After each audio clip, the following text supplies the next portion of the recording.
কোনোভাবেই নিয়ন্ত্রণ করা যাচ্ছে না চট্টগ্রামের রাউজানের আইন শৃঙ্খলা পরিস্থিতি। ৫ই আগস্টের পর থেকে আধিপত্য, চাঁদাবাজি ও রাজনৈতিক দ্বন্দ্বে ঘটেছে অর্ধশত গোলাগুলির ঘটনা। চাঁদা না পেয়ে দিনে দুপুরে ব্যবসায়ীকে গুলি করে হত্যার পর এবার সাবেক ছাত্রদল নেতাকে গুলি করেছে সন্ত্রাসীরা। বিএনপির দুই নেতার রাজনৈতিক আধিপত্যে নিরাপত্তাহীনতায় সাধারণ মানুষ। গত ১৫ বছর রাউজান ছিল ক্ষমতাচ্যুত আওয়ামী লীগের সাবেক এমপি ফজলে করিমের নিয়ন্ত্রণে। ৫ই আগস্ট রাজনৈতিক পালাবদলের পর ফজলে করিম কারাবন্দী হলে রাজনীতির মাঠ দখলে মরিয়া হয়ে ওঠে বিএনপির প্রভাবশালী দুই নেতা গিয়াস কাদের চৌধুরী ও গোলাম আকবর খন্দকার।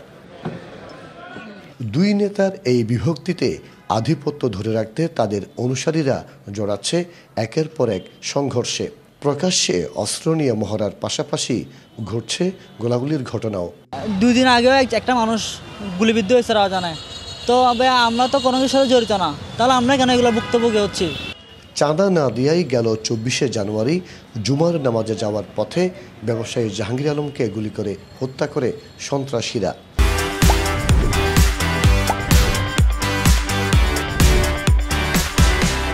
সামাজিক যোগাযোগ মাধ্যমে ছড়িয়ে পড়া ভিডিওতে দেখা যায় জাহাঙ্গীরের হত্যাকারীদের সবার হাতেই ছিল অস্ত্র। প্রশাসনের কাছে একটা দাবি আমাদের, তাদের আইনের আওতায় এনে তাদের সুষ্ঠুভাবে বিচার করে, যাতে অন্য কারো মানুষের এরা ক্ষতি করতে না পারে। সবশেষ গত ১৫ই ফেব্রুয়ারি ৩টি অটোরিকশায় ১৫ থেকে ২০ জন অস্ত্রধারী এসে সাবেক ছাত্রদল নেতা পেয়ার মোহাম্মদ চৌধুরী বাবুকে এলোপাথারি গুলি করে। বর্তমানে হাসপাতালে জীবন মৃত্যুর সন্ধিক্ষণে তিনি। ওনার লাইফ সাপোর্ট আছে, উনি আমরা বলতে পারতেছি না এমন অবস্থা আমাদের। আধিপত্য ও চাঁদাবাজি নিয়ে গত ৬ মাসে রাউজানে অর্ধশত গোলাগুলির ঘটনা ঘটেছে।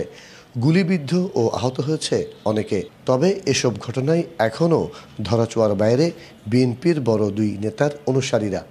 বিশেষ করে অপরাধপ্রবণ যে এলাকাটা আছে বা যেখানে একটু বেশি ঝুঁকিপূর্ণ আছে, সেখানে আমাদের স্পেশাল নজর রয়েছে এবং সেখান থেকে আমরা নিয়মিত গোয়েন্দা তথ্য নিচ্ছি। আমরা আশাবাদী যে সেই এলাকাগুলো অপরাধ ক্রমান্বয়ে হ্রাস পাবে। তবে আধিপত্য নিয়ে সংঘর্ষের অভিযোগের বিষয়ে তাৎক্ষণিক কোনো মন্তব্য পাওয়া যায়নি চট্টগ্রাম বিএনপির শীর্ষ দুই নেতার। মাসুদুল হক, ডিবিসি নিউজ, চট্টগ্রাম।